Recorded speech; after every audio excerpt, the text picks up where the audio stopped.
All right, hello, Honors 410. So we are now starting week 3, so we're almost halfway there.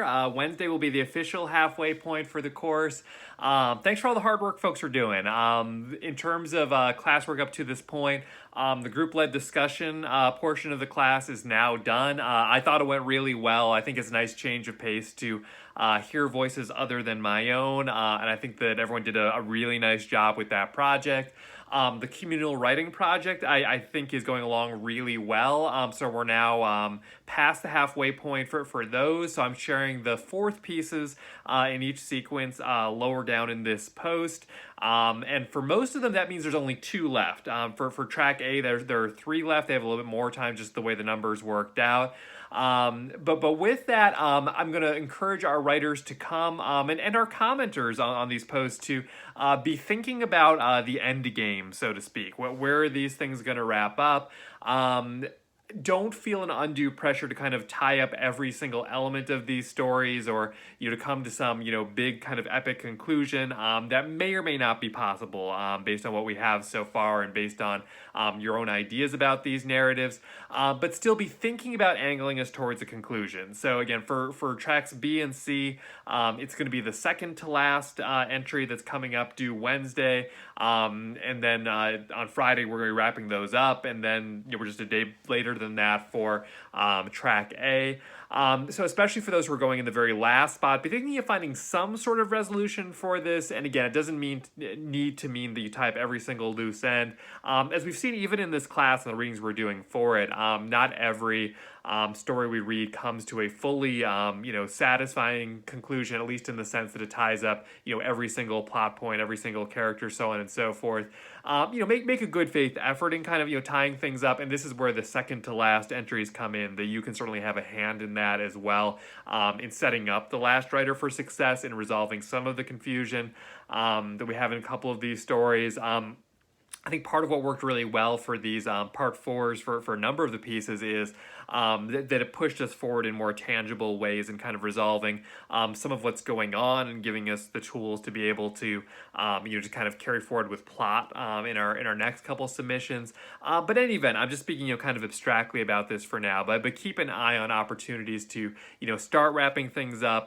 Putting people in positions to succeed with the last legs of these stories. And again, for our final writers in each track, do your best to come to a conclusion, but again, without the undue pressure of needing to resolve every single element of it. Speaking of assignments, critical essay, a reminder that that's due tomorrow, Tuesday at 11 a.m. A few of you sent me drafts of your thesis statement or some general ideas that you're working with.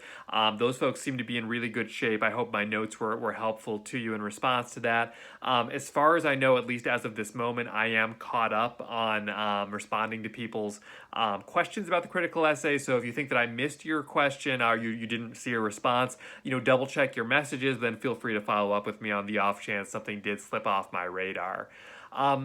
Also, in today's post, I'm including the workshop draft schedule. So again, that's when you'll be submitting your workshop draft. I introduced the prompt to that and some more parameters around that in our last class session. So make sure you're giving that a look, that you're familiar with when your work is due. A part of why the schedule is kind of staggered to be a little bit top heavy, where we have all the dates kind of filled in on the front end, and then at the very last due date I only have 1 student submitting, is if someone does find that they just absolutely cannot turn in for the day that I've given them, either they know that now because of some other life commitments they have, or because the time gets away from them, it's just not feasible to do it in the assigned time. We will have some wiggle room to be able to submit later on if we need to. That said, it really helps the class if we stay on schedule with the workshop schedule. So that's part of why I'm trying to give you as early as I can. I realize, especially for those students turning in on Friday, this isn't a ton of lead time. One of you openly acknowledged when you emailed that you were flexible on date, and that means you were fine with going on July 31st, which I appreciate and respect. 2 others of you who were signed for that day were people who did not submit preferences, so I took that as fair game that you were open to submitting whenever. Again, we're going to treat these as rough drafts. We know they're not going to be perfect.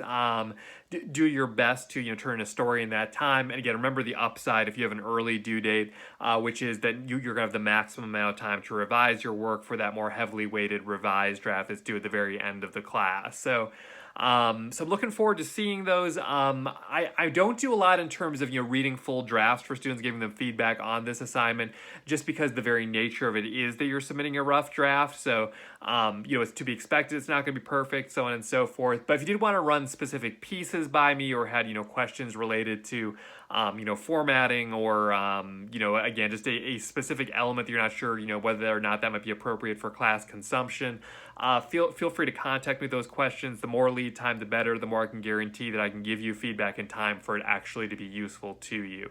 But please be sure to give that workshop draft a schedule. Given the remote nature of this class, we're not meeting in person and whatnot. If a specific date doesn't work for you, that probably isn't going to be too big of an issue, because you can still work ahead, get things done early, submit it early even, and then we'll just kind of do it on the date that it's assigned. But if, for example, you're on for one of those really early dates and with your schedule that's just really unmanageable, let me know what's going on. I'll be pretty reasonable in working with folks to the extent that I can. So the sooner you let me know there's an issue, the more likely I can work with you, and again, to just communicate with me, and we'll try to make this reasonable for everyone. But again, I appreciate that some people I'm sure are going a little bit earlier than they like. Some people might be going a little later than they like because they expressed again some flexibility. So I was pretty random in kind of assigning people who had not submitted a preference or submitted that they were totally flexible about it. So again, just let me know if we need to rework some things. Okay, other note I'll make, so I am planning another live session for the class this Friday at 11 a.m. Similar to last time, it's totally optional. And so I have not yet planned a lot about what we'll talk about during that time. I expect that to some extent we'll talk about where we are so far in We Can Save Us All, and also just kind of more broadly kind of themes we're seeing emerge throughout the different texts we've been reading. We might talk a little bit about the workshop drafts, but it's mostly an opportunity for me to be able to talk to people directly and answer questions. And again, just to have a little bit more kind of that human interaction. For our last live session, to be transparent, I think we had, I forget it was 4 or 5 students ultimately who came in. Some stuck around for the full time, and some left a little bit earlier, and that's all fine. So these are totally optional, just for enrichment. If it doesn't fit your schedule, if it doesn't sound helpful to you, no hard feelings. That is perfectly fine with me. If only one student shows up and we talk for 15 minutes and then decide we've exhausted what we have to talk about, that is totally fine. Again, this is just for enrichment. I know that for some students, this online format of class is very comfortable, and the asynchronous piece of it, we're not meeting in real time, is actually helpful. That's my hope. But I know for some students it's really hard to not have any of that direct real-time communication. This doesn't necessarily make up for that, but I like to think it's a step in that direction, to be able to have a little bit more kind of just human contact and speaking directly with each other. And on that note, I'll also just as a reminder, I'm very much open to scheduling kind of virtual office hours to meet individually with folks, either via phone call or via video chat. I just need at least a day, ideally a couple days lead time, but most weekday mornings, unless I'm already booked up, I can make that work. A small number of you have already taken advantage of that sort of thing, but most haven't, so I just want to remind you that it is an option. We're getting a little late to give feedback or really talk things through for that critical essay, though if you had any last minute questions you'd like to resolve in person with me, again, we could maybe schedule something for early tomorrow morning, or by the time this goes up, it's probably a little bit too late to schedule anything for today. But regardless, I want to help you out how I can. And again, if this isn't helpful to you, it's like office hours, during the regular semester when people are meeting in person, where, you're not going to be penalized for never doing it. It just, can be helpful for those of you who get something out of those kinds of sessions. One more note before we dive into We Can Save Us All, which is just for next time, for Tuesday, if we were meeting in person, similar to what I would have done for Horse Girl, that's what I would have done for Dr. Horrible's sing-along blog. So tomorrow I'm going to post embed the video to Dr. Horrible's sing-along blog. It's free on YouTube. so people can watch it. My working plan right now is I'm probably not going to record a video lecture, but rather just have you dedicate that time you would have spent, listening to me directly, watching that video, and then most of our discussion will be anchored around that video. So please do still anticipate participating in the discussion thread. I kind of look at it as a kind of, a day of kind of tapering a little bit and, lightening things up. I know that we'll be working hard on those critical essays. A number of you are still working on your communal writing project assignments. And now we have the workshop draft looming. So it's a relatively, in my mind, kind of easy, sort of fun day. I think with Dr. Horrible's Sing-Along blog that it's enjoyable. At least I hope you find it so. Otherwise, it might not be very fun, 40 minutes or so, or however long it runs. But I think most of us will find it entertaining.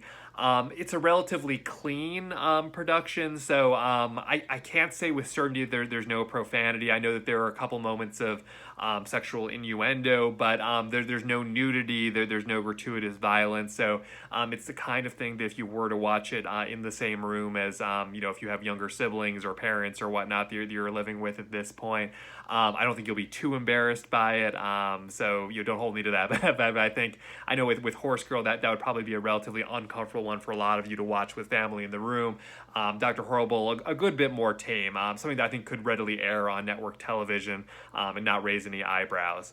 But the reason we're watching that film is that I feel like it connects with We Can Save Us All in some interesting ways, in kind of looking at this superhero narrative that both of them are concerned with. And I would argue that both that film, that show, however you want to term it, as well as the book kind of subvert our normal understanding of superheroes. There's so much superhero stuff out now, right? And so I'd argue a lot of the existing superhero stuff certainly subverts, the more stereotypical, traditional norms. Jessica Jones on Netflix, for example, was very different from, kind of the original Superman comics in kind of aesthetic and the message it was portraying and gender norms and a lot of things along those lines. But in any event, I would say both Dr. Horrible and We Can Save Us All play with that even further. And I know, Dr. Lusty, my colleague, offers a class, an honors seminar. I think she usually does it over the summer as well, all about heroes and dealing with, some similar subject matter. So, and maybe even some of you have even taken that class. So I mention it just because it's a part of why I don't sort of dedicate any more time than we do in this class to this subject matter, is that there is a whole nother class that you could be taking which really dives into this and gets into more of the theory of it. But at the same time, I know some of you might not take that class, right? So we're still, getting into some extent. I think when we talk about more speculative fiction and, magical elements and whatnot, it's hard to ignore superheroes in that discussion today because it just has blown up into such a huge part of our pop culture now. But okay, so with all of that established here, let's go ahead and actually get into We Can Save Us All a bit. I'm going to hop around a lot. We have 112 pages to cover, so obviously I can't get into everything, at least not in any sort of granular detail. But I'm going to bring up some big points and lead us to a few specific moments in the text. And as always, with the discussion, I welcome you to kind of take it where it interests you, answer the questions that kind of grab you, and also use your reading response journal space for those of you who haven't already met your required 6 entries to drill into this more if you're so inclined. And I had a student ask about using more than just the beginnings of this novel in your critical essays. So in case anyone else was wondering along similar lines, like you're really enjoying this book and have you gotten ahead of the reading assignments and you're really seeing stuff that speaks well to essay themes you were thinking about, be my guest by all means. I've obviously read the book a couple times through, so I'm happy to see it included in the essay to whatever extent you would like, if you're inclined in that direction. No obligation though. You can certainly stick just to Joe Hill, just to Horse Girl, just to the Rowling. The Rowling might be difficult to base your whole essay around, although I think it's possible. I think you could do it. But okay, let's get into the Nemeth novel here though. So the first couple things I want to ask just that relate to the very beginning stages of the book. We raised this concept of, I'm probably going to mispronounce this, although I'm skeptical many folks know how to pronounce this, chronostrictesis. This idea of time passing more quickly, and it's sort of suggesting maybe an end of times. At least that's my interpretation of how Nemet's using this early on. And this is a major concept for the whole novel. I'm curious what people make of this, what your reactions were when you were reading about it, what it feels like to you, if it has kind of an apocalyptic tinge to you as well at this point.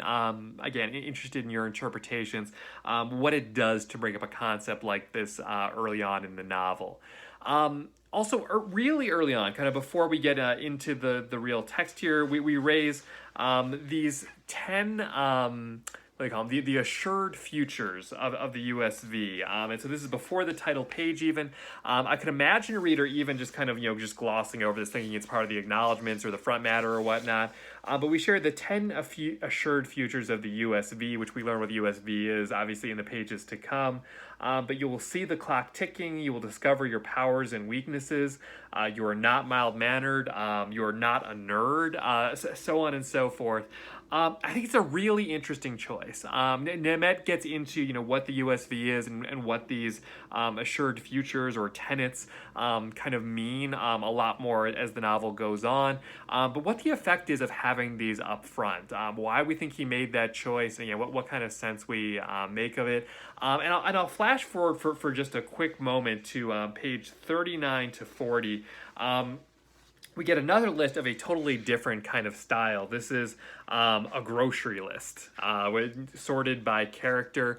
And I think Nemet has some interest here just in the use of lists. And what it kind of gives us is kind of a shift in form and what we're choosing to list and what the content of those lists is.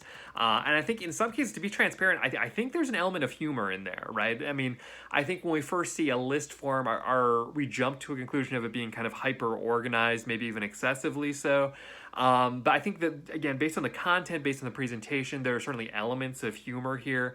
So again, what Nemet is doing there. And on that note of kind of, tone of this thing, there's a lot about this that is pretty serious, I would not kind of characterize as comedic. But the very beginning of the actual text of this thing, where it's, I am another yourself, we start out with these lines, even Hitler was on meth. Google it. Every morning, Hitler's personal physician brings him this intravenous cocktail of drugs.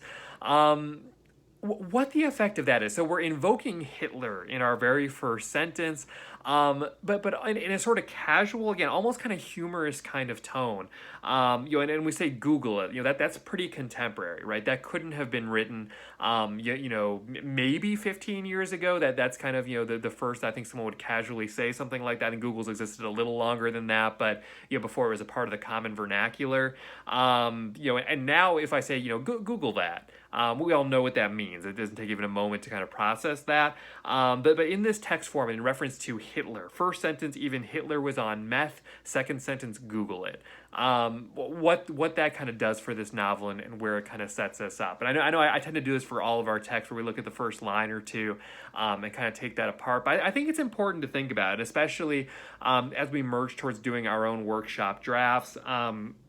The choices authors make to kind of lead us in, to establish tone, to to establish what content matters to these characters, to this story from the beginning.